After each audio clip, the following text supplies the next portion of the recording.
आगाज होता है एक मुहर्रमुल हराम से, और आप जानते हैं कि जैसे ही एक मुहर्रम होता है, मुहर्रम का चांद आसमान पर नजर आता है, पूरी दुनिया में लोग करबला वालों की बारगाह में खिराज अकीदत पेश करते हैं। करेक्ट है कि नहीं बताओ? मेरे प्यारे आका के पैरवानों, मुहर्रम के आने से पहले ही आपके गांव के जलसे को करबला वालों की तरफ मंसूब किया गया। शोहदाए करबला कॉन्फ्रेंस, इसी तरह जैसे ही मुहर्रम का चांद हो, सिर्फ आपका वेस्ट बंगाल, इंडिया, मुंबई नहीं, पूरी दुनिया में लोग करबला वालों की बारगाह में खिराज अकीदत पेश करते हैं। कहीं जिक्र हुसैन की महफिल सजती है, कहीं इमाम हुसैन के नाम पर लंगर होता है, कहीं इमाम हुसैन के नाम पर सबील लगाई जाती है, कहीं इमाम हुसैन के नाम पर ताजिया बिठाया जाता है, कहीं इमाम हुसैन के नाम पर मेले लगाए जाते हैं, कहीं इमाम हुसैन के नाम पर तरह तरह के रस्म रिवाज किए जाते हैं, कहीं इमाम हुसैन के नाम पर नोहा मरसिया मातम होता है, कहीं इमाम हुसैन के नाम पर सिर्फ ताजिया नहीं बल्कि ताजिया दारी भी होती है, कहीं इमाम हुसैन के नाम पर लोग फकीर बनकर घूमते हैं, कहीं इमाम हुसैन के नाम पर लोग शेर बनकर तमाशा दिखाते हैं, कहीं इमाम हुसैन के नाम पर अलावे कूदे जाते हैं। मेरे प्यारे आका के पैरवानों, दिल पर हाथ रखकर मुझे जवाब दें, आज के दौर का खुश अकीदा सुन्नी मुसलमान करबला वालों के नाम पर जितने तामझाम कर रहा है, क्या इमाम हुसैन ने करबला में कुर्बानी इसीलिए दी थी?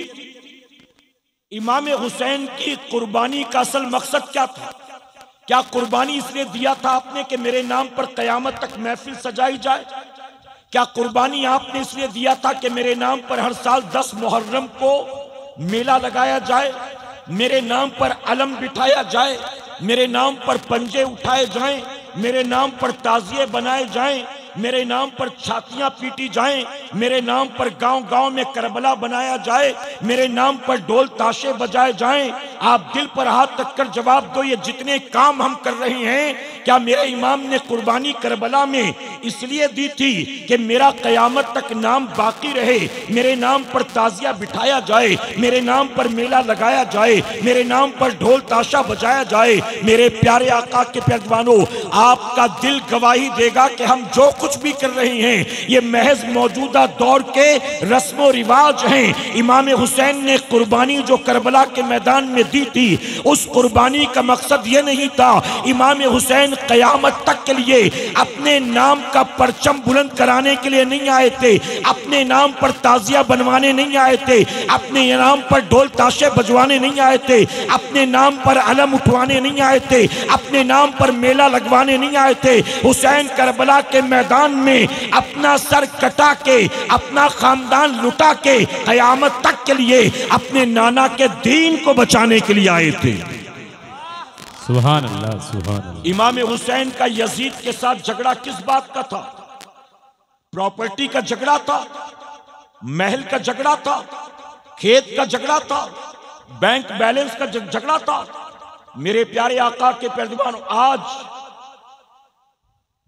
कुछ बद अकीदा और गुमराह ये कहते हैं कि इमाम हुसैन करबला में माज़ल्ला सुम्मा माज़ल्ला खिलाफत के लिए आए थे, तख्त व ताज व हुकूमत के लिए आए थे। आपने सुना होगा, बाज लोग इस्लामिक स्कॉलर कहलाते हैं, लेकिन बद अकीदगी और खबासत की बुनियाद ये कहते हैं कि करबला की जंग ये 2 अरबों के खून की गर्मी का नतीजा था। करबला की जंग खिलाफत और मनसब और तख्त और ताज के लिए थी।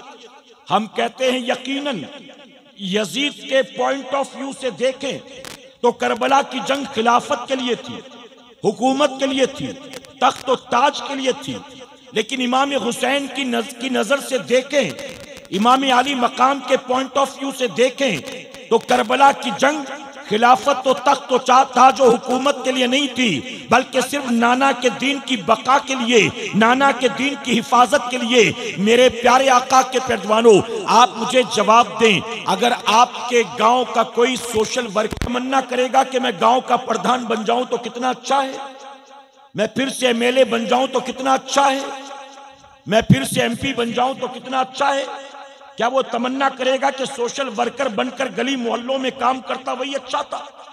दुनिया का हर इंसान तरक्की चाहता है, दुनिया का हर इंसान आगे बढ़ना चाहता है, दुनिया का हर इंसान चाहे उसका मजहब कोई भी हो, किसी भी मुल्क का रहने वाला हो, किसी भी स्टेटस का हो, जिंदगी में पीछे हटना नहीं चाहता, आगे बढ़ना चाहता है। यजीद के लिए तख्त ताज और खिलाफत बहुत बड़ी चीज थी, लेकिन इमाम आली मकाम के लिए ये दुनिया की हुकूमत तो तख्त ताज कोई मायने नहीं रखता था। उसकी वजह कि यजीद जबरन तख्त ताज पर मालिक बनकर बैठा था और इमाम हुसैन के नजदीक ये दुनिया का तख्त ताज और खिलाफत कोई मायने नहीं रखता था, क्योंकि इमाम हुसैन तो वो थे कि जिनके नाना ने इमाम हुसैन को दुनिया में जीते जी जन्नती जवानों की सरदारी अता कर दी थी। तो जिसको रसूलुल्लाह ने जन्नती जवानों की सरदारी अता कर दी हो, अरे जो जन्नत का सरदार हो, उसके लिए दुनिया का तख्त ताज कोई मायने रखता है? मेरे प्यारे आका के पैरवानों, यजीद तख्त ताज और हुकूमत के लिए आया था, इमाम सिर्फ नाना के दीन की हिफाजत के लिए आए थे। इमाम हुसैन का झगड़ा किस बात का था? तवज्जो है ना आपकी? यजीद सहाबी रसूल का बेटा, हजरत अमीर माविया रज़ियल्लाहु तआला का बेटा होकर भी शराब पीता था। बल्कि तारीख तबरी अल बिदाया वल निहाया उठाकर देखिए, ये तारीख की किताबें, ये बरेलवियों की लिखी किताबें नहीं हैं। ये किताबें उठाकर देखें तो लिखते हैं कि यजीद वो पहला मुसलमान था जिसने चेहरे से दाढ़ी को मुंडाया था। यानी यजीद से पहले दाढ़ी मुंडाने की कोई मुसलमान जुर्रत नहीं करता था।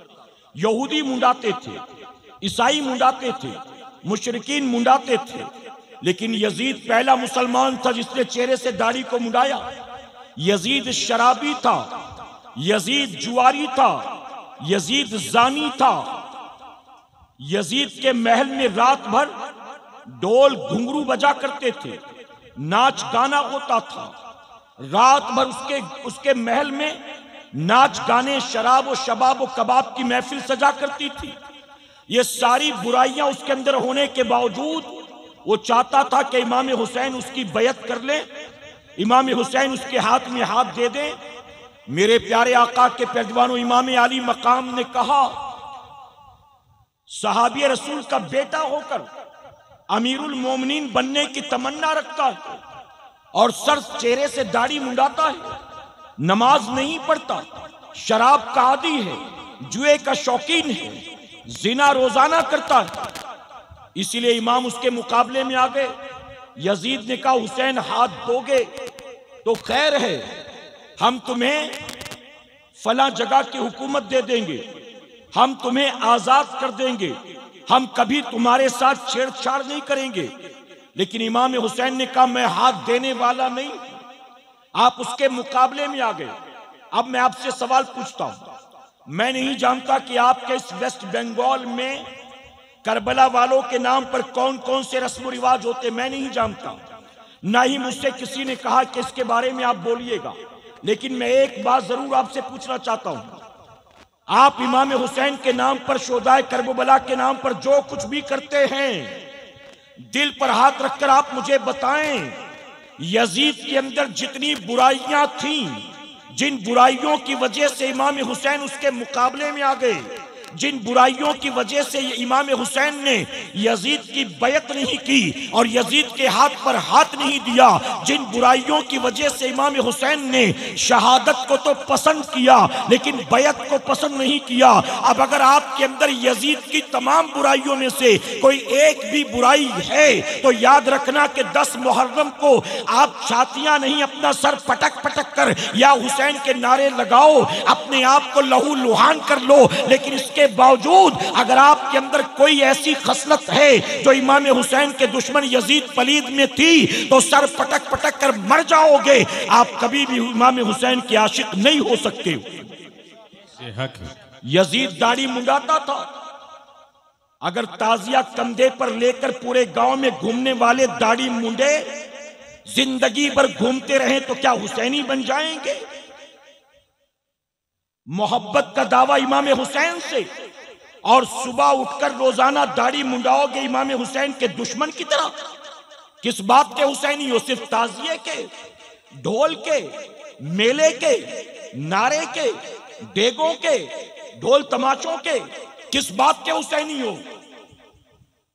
रोजाना सुबह उठकर दाढ़ी मुंडाओ, रसूलुल्लाह की सुन्नत को निकालकर नालियों में फेंको और फिर कहो कि या हुसैन या हुसैन।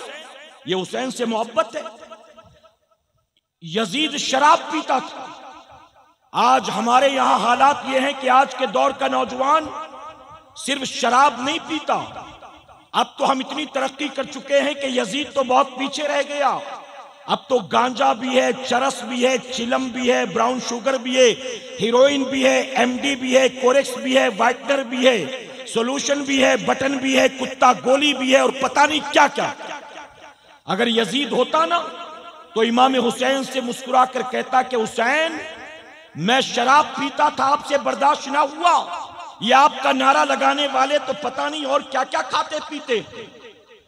बताइए, शराब पीने वाला किसी एंगल से हुसैनी हो सकता है? चरस पीने वाला, गांजा चिलम पीने वाला हुसैनी हो सकता है? आप मुझे बताएं, या उलमा मौजूद,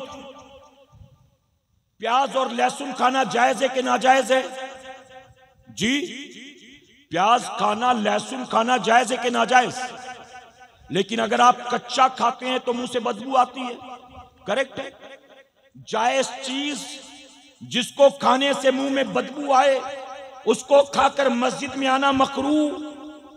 जायज और हलाल चीज मुंह में खाकर आया, बदबू आती है, तो हलाल और जायज चीज भी मस्जिद में खाकर आने से मना किया गया। क्यों? क्योंकि बदबू आती है। तो हलाल और जायज चीज में अगर बदबू आए तो मस्जिद में खा के आना मकरूह है। अब जिसे वाज़े तौर पर हराम करार दे दिया गया, अगर तुम मुसलमान होकर वो खाओगे पियोगे और हफ्ते में एक बार आकर जुमा की 2 रकात पढ़ लोगे, तुम क्या समझते हो इस 2 रकात के एवज अल्लाह तुम्हें सीधे जन्नत अता कर देगा? सुन लो मेरी कौम के जवानों, सुन लो है चरस चिलम गांजे पीने वालों, सुन लो है रोजाना शराब के प्याले चटकाने वालों और शराब को शौकिया अपने लबों से लगाने वालों। मेरे नबी ने फरमाया, जिसके हलक के नीचे हराम का एक लुकमा या एक कतरा उतर जाए तो 40 दिन तक अल्लाह उसकी इबादत को कबूल नहीं फरमाता। 40 दिन तक न सजदा कबूल, न तिलावत कबूल, न दुआ कबूल, न इबादत कबूल। अगर हराम का एक लुकमा, अब बताइए, जो हर दूसरे तीसरे दिन चरस चिलम गांजे पीता हो, अफीम पीता हो, वाइटनर लेता हो, ब्राउन शुगर लेता हो, एमडी लेता हो, हीरोइन लेता हो, जो कुछ भी नशे के लिए लेता हो जिसे शरीयत ने हराम करार दे दिया है, अगर वो हर हफ्ते में 2-3 बार खाता पीता है और हफ्ते में एक बार जुमा की आकर 2 रकात पढ़ता है, रसूलुल्लाह ने फरमाया महीने भर की नमाजें कबूल होना तो दूर की बात है। अगर तूने एक हलक के नीचे हराम का एक लुकमा उतार लिया तो महीने भर की इबादत तो दरकिनार, 40 दिन तक तेरी इबादत को अल्लाह कबूल करने वाला नहीं। और सिर्फ यही नहीं, मैं सिर्फ शराब चरस चिलम गांजे की बात नहीं करता।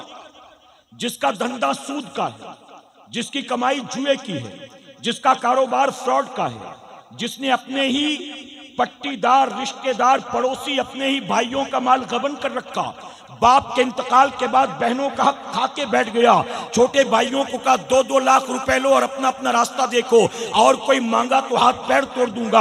हालांकि हिस्से में सबके 20-20 लाख निकलते थे और डरा धमका कर चूंकि बड़ा था तो 2-2 देकर भगा दिया। अगर तूने ये भी खा लिया है तो याद रखना, मेरे आका ने 1450 साल पहले फरमाया, एक आदमी तवील सफर तय करके आएगा, मक्का मुअज्जमा पहुंचेगा, हरम में दाखिल होगा, गिलाफे काबा काबा को पकड़ेगा और रब की बारगाह में रो रो कर दुआएं करेगा। ऐ मेरे सहाबा बताओ अल्लाह उसकी दुआ कबूल करेगा कि नहीं करेगा? सहाबा ने अर्ज किया या रसूल अल्लाह सल्लल्लाहु अलैहि वसल्लम यकीनन उसकी दुआ अल्लाह जरूर कबूल फरमाएगा। आका फरमाते नहीं नहीं, उसकी दुआ अल्लाह कबूल करने वाला नहीं है। सहाबा कांप गए। तवील सफर तय करके आया है, सफर की सोबतें बर्दाश्त करके आया है, हरम में दाखिल हुआ है, काबा के सामने पहुंचा है, गिलाफ को पकड़ लिया है और गिड़गिड़ा कर दुआएं करता है। फिर आखिर क्या वजह है कि उसकी दुआ कबूल नहीं होती? आका फरमाते हैं उसके जिस्म के ऊपर लिबास हराम कमाई का है और उसके पेट के अंदर लुकमा भी हराम कमाई का।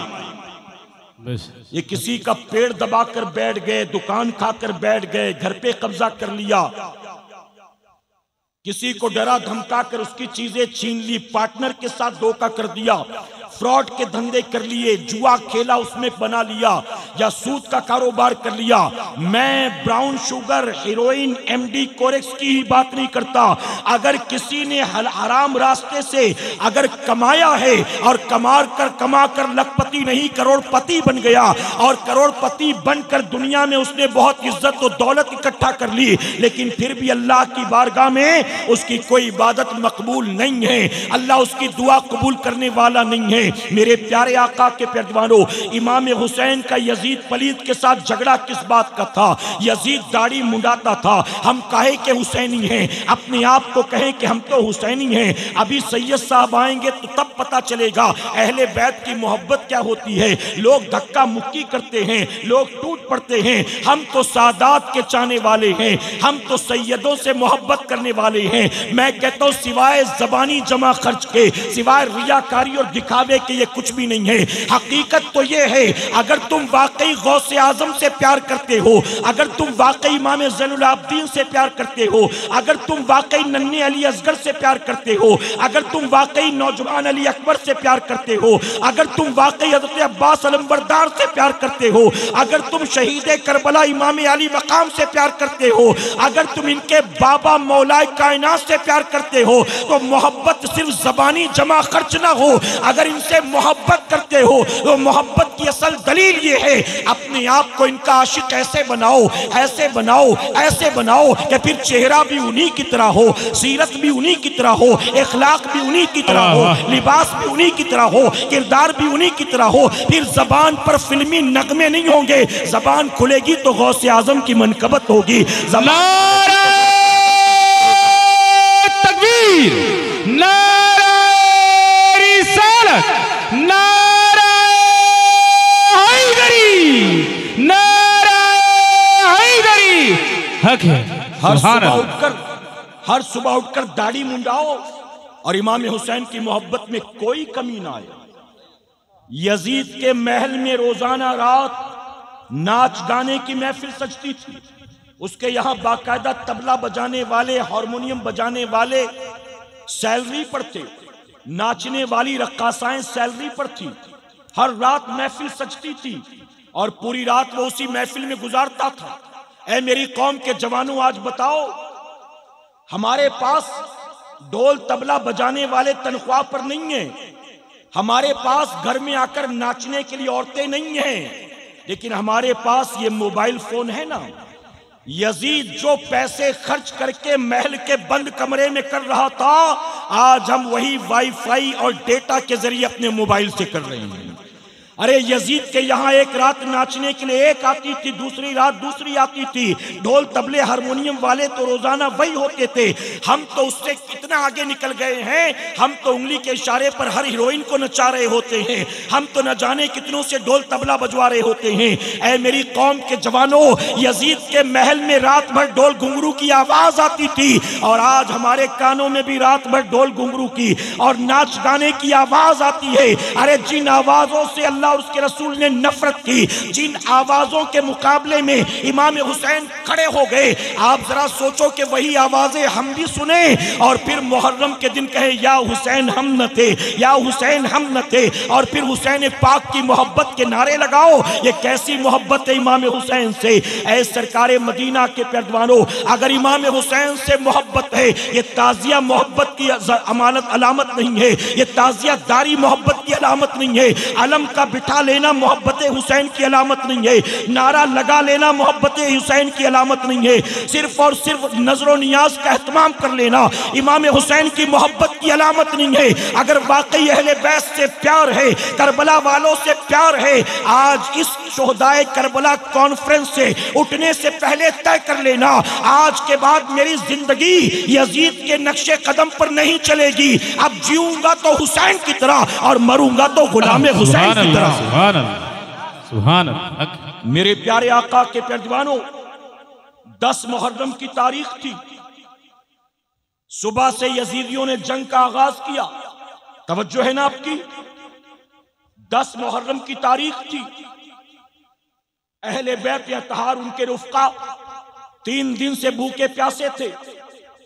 यजीद की तरफ से बहुत पेशकश की गई, समझाया गया, बहलाया फुसलाया गया, डराया धमकाया गया, लेकिन इमाम हुसैन ने कहा किसी भी हालत में एक फासिक व फाजिर के हाथ पर मैं हाथ नहीं देता, किसी भी सूरत में मैं यजीद की बैत नहीं करता। आखिरकार 10 मुहर्रम को सुबह से जंग का आगाज हुआ। एक एक करके इमाम आली मकाम के रुफ़का शहीद होते रहे। 10 मुहर्रम की तारीख की जुम्मा का दिन था। जो करबला में नहीं थे वो जुम्मा की नमाज की तैयारी कर रहे थे। इमाम हुसैन ने अपने एक साथी को बुलाया और कहा जाओ यजीदियों से कहो थोड़ी देर के लिए जंग रोक दो, हमें जोहर की नमाज अदा कर लेने दो, बस नमाज पढ़ लें, उसके बाद कंटिन्यू करना। मुसाफिर थे, अगर जोहर की नमाज की मोहलत मिल भी जाती तो 2 रकात फर्ज पढ़ना था। आपका कासिद गया, जब जाकर उसने यजीदियों से बात की तो जानते उन्होंने क्या कहा? उन्होंने कहा हुसैन को जान बचाने का बड़ा अच्छा बहाना सूझा है। हुसैन ये सोचते हैं कि नमाज के नाम पर हम जंग को रोक देंगे। जाओ जाकर हुसैन से कहो नमाज पढ़ने का इतना ही शौक है तो पढ़ो, हम रोकने वाले नहीं, लेकिन शर्त यह है कि पहले यजीद की बैत करो। यजीद की बैत कर लोगे हम नमाज पढ़ने देंगे, यजीद की बैत नहीं की हम मुरव्वत नहीं करेंगे, सजदे में सर काट देंगे। ये कौन कह रहा था? ये वो कह रहे थे जो खुद भी मुसलमान समझे जाते थे, ये खुद भी मुसलमान बने हुए थे। इमाम हुसैन का कासिद आया, आकर कहने लगा कि वो मोहलत देने को तैयार नहीं, बल्कि वो तो धमकी देते हैं कि अगर आपको नमाज पढ़ना है तो पहले बैत करो, अगर बैत किए बगैर आपने नमाज शुरू कर दी तो कहते हैं कि नमाज की हालत में गर्दन काट देंगे। तवज्जो है ना आपकी? आप जानते हो मेरे इमाम ने क्या जवाब दिया? 22,000 खून की प्यासी नंगी तलवारें सर पर लहरा रही थी और साथ ही धमकी भी मिल गई थी कि अगर आपने बारिश हो रही है, बारिश शायद शुरू हो गई है, थोड़ा अंदर की तरफ आ जाइए, आपको इत्मीनान के साथ अंदर की तरफ आ जाइए।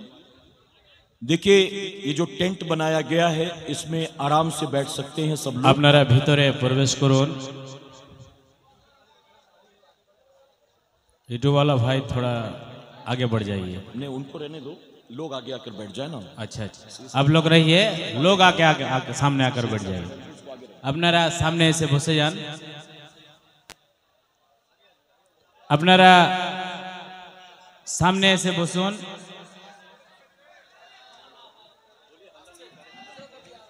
अरे अच्छा फौरन, अच्छा जो लोग यहीं पर बैठे थे वो क्यों उठ रहे हैं? वो बैठ जाए ना। जो बाहर से आने वाले हैं यानी जो बाहर बैठे थे पिंडाल के, उनको अंदर ले लो।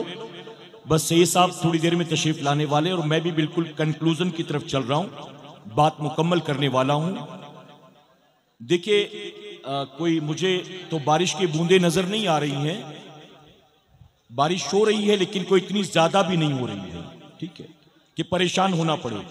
बच्चे और बुजुर्ग हजरात जो हैं वो अंदर की तरफ आ जाएं। अगर जवान भीग भी जाए तो कोई मसला नहीं ना, अपने पेट के लिए तो कई बार भीगे होंगे ना, अपने पेट के लिए, रोजी रोटी के लिए तो कई बार भीगे होंगे। कहीं निकल गए रास्ते में और बारिश शुरू हो गई, छुपने की कोई जगह नहीं थी तो क्या करते थे? फिर घर तो वापस नहीं आते थे ना, फिर तो भीग ही जाते थे। कोई बात नहीं, आज अगर भीग भी जाओगे तो आपका ये भीगना भी मेरा मौला देख रहा है। आपका ये भीगना भी पेट के लिए नहीं है, रब रसूल की रजा के लिए। और मेरे नबी फरमाते जो इल्म की तलब में अपने घर से चला और उसके पैर गर्दालूद हुए, यानी पांव में धूल मिट्टी लग गई, आका फरमाते अल्लाह उन पैरों को जहन्नम से आजाद फरमा देगा। तो अगर जिक्र की महफिल की तरफ चले, पैर में धूल मिट्टी लग गई, तो उन पैरों को जहन्नम से आजाद, अल्लाह के खजाने में कोई कमी नहीं है। आज शोहदाए करबला के नाम पर अगर आप पर बारिश के चंद छींटे पड़ भी गए, ये बारिश आपको इंशाअल्लाह मैशर की प्यास से बचा लेगी। सुभान अल्लाह, हक है। ये बारिश आपको मैशर की गर्मी से बचा लेगी, ये बारिश आपको कब्र की गर्मी से बचा लेगी इंशाअल्लाह। तो थोड़ी सी बारिश के कतरे पड़ भी जाएं तो कोई मसला नहीं, ठीक है, इजाजत है आपकी। जो बुजुर्ग हजरात हैं जिनके बीमार हो जाने का अंदेशा है, बच्चे हैं, वो अंदर की तरफ बैठ जाएं, नौजवान बाहर चले जाएंगे तो भी कोई मसला नहीं है। और शायद सब बैठ भी गए तो शायद बारिश रुक भी गई है। अल्लाह सबको जज़ाए खैर अता फरमाए। एक बार दुरूद शरीफ पढ़ लें आप, अल्लाहुम्मा सल्ली अला मुहम्मदिन व आलिहि अल्फ मर्रा। मेरे प्यारे आका अलैहिस्सलातु तस्लीम के पैरदीवानों में अर्ज कर रहा था कि इमाम हुसैन के कासिद ने आकर कहा कि वो मानने को तैयार नहीं, बल्कि वो धमकी दे रहे हैं। वो कह रहे हैं कि अगर नमाज पढ़ना है तो पहले यजीद की बैत करो और फिर नमाज पढ़ो।